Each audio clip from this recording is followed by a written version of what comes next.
Ez az elektromos kuktás leveske sima, normál fazékban is elkészíthető. Na hello, sziasztok! Ma egy zöld bablevest fogok készíteni, elektromos kuktába, gyorsfőző fazékba. Többféleképpen szoktam készíteni, most megmutatom az egyiket. Fagyasztott zöldbabból fog most készülni, nyugodtan használj rendes zöldbabot, ha neked van.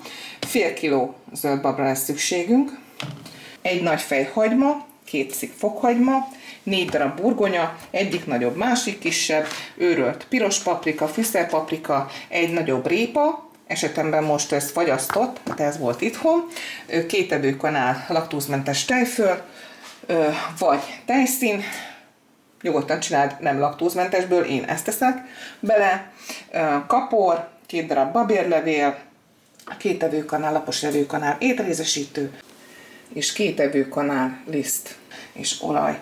Ezek a hozzávalói, illetve víz. És akkor lássuk, hogy hogyan készül. Na, először is bedugjuk, hogy tudjunk főzni. A csodakütyünket 20-asra vesszük, harmadik villogjon, ez a keverbe pirítás funkció. És bekapcsoljuk. Ebben öttyintünk egy pici olajat. Nem sokat. Ebbe fogjuk beletenni a hagymát és a fokhagymát. Tehát belerakjuk, és egy picit meg fogjuk dinsztelni. És belenyomom a 2 fokhagymát is. Nem kell majd túl sokáig, hogy nem fog megégni.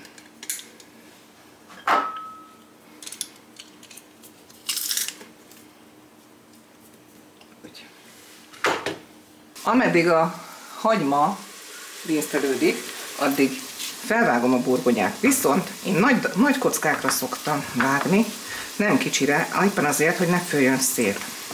Nem mindenképpen sűríteni akarok vele, hanem azt akarom, hogy egyben megmaradjon.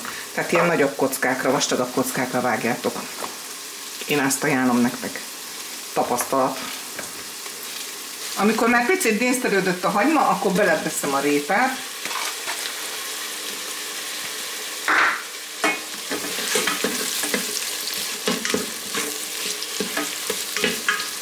Picit hagyom, nem sokáig.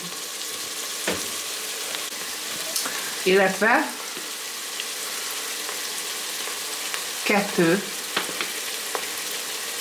lapos evőkanállisztet gyorsan beleszórok. Ennyi fűszerpaprikával, szerintem ez egy fél evőkanálnyi fűszerpaprikával gyorsan elkeverem. És felöntöm egy pici vízzel. Tehát én most ezt a rántást már most az elején megcsinálom. Nem nyúlok bele fémeszközzel, csak fokanállal keverem. Látod? Tehát így gyorsan csomómentes legyen. Tehát megszórtad a dinsztelt hagymát, egy kis liszttel, gyorsan egy kis piros paprika, és felengeded annyi vízzel, hogy gyorsan csomómentesre el tud keverni. Oké. Mikor ez megtörtént, akkor berakhatod a zöldbabot,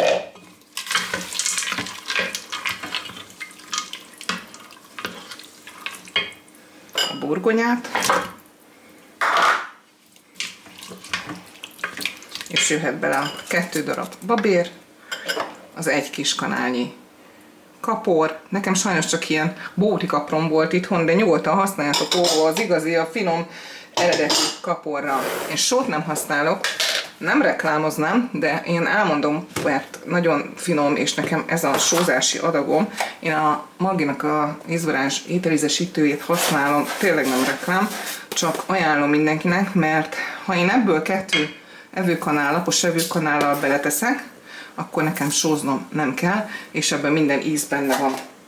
Szóval így néz ki, ezt felöntjük most már vízzel, addig nem nagyon nyúkálok hozzá, mert már meleg, hogy elérje a maximum jelzést, egy picivel még lehet feletted, de sokkal ne, mert kell valamennyit hagyni, hogy a gőz elvégezze a dolgát.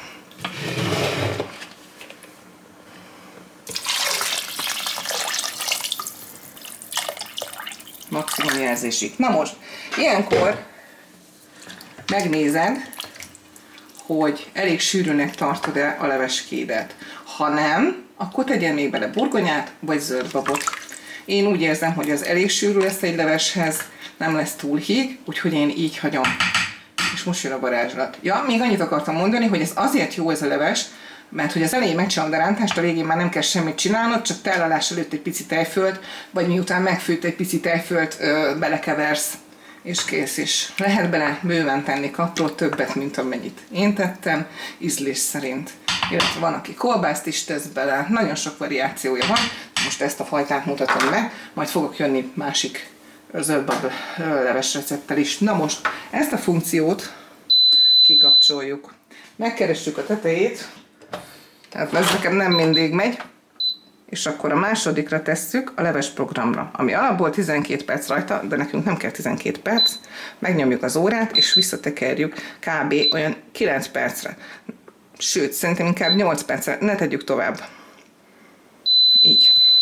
8-9 percre szoktam, és ő elkezd főzni.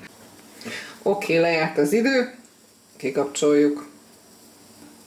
És nem piszkáljuk, hagyjuk békén, nem nyomkodjuk a gőzt a tetején, várunk legalább egy fél órát, 3-4 órát, utána megnyomjuk, megnézzük, hogy ha már nem jön gőz, akkor levesszük a tetejét, és bele fogjuk keverni majd akkor a tejfölt. Elérkezett az idő, megnyomod és nem jön belőle gőz, akkor szépen leveszed, mondom, szépen leveszed, és félreteszed. Én egy pöllőre szoktam rárakni, és megnézzük a kis leveskénket. Teljesen jó. Gyönyörű.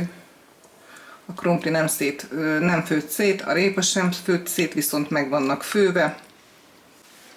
Tehát a krumpli itt van, nincs szétfőve, viszont meg van főve. Látod? Úgyhogy elég neki ez az idő, csak az a lényeg, hogy utána hagyd benne a gőzbe. Így. És most ilyenkor azt szoktam csinálni, hogy vagy egy pici főzőtejszínt teszek bele, most laktózmentes, ebben kb. 2 lapos evőkanálnyi tejföl van, egy kicsit szedek a levéből, összekeverem, és beleborítom a levesbe. Ilyenkor lehet egy kis ecetet, aki szereti, de nálunk úgy van, hogy a fele van, de szereti, ecettel a fele nem, úgyhogy én majd a tányérba fogok magamnak ecetet tenni.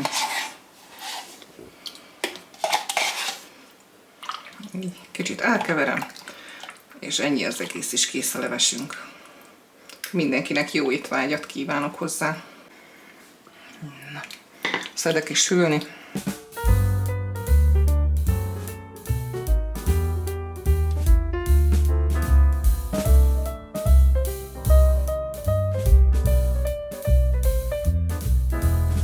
Szóval tálaltam, elkészült, jó étvágyat mindenkinek!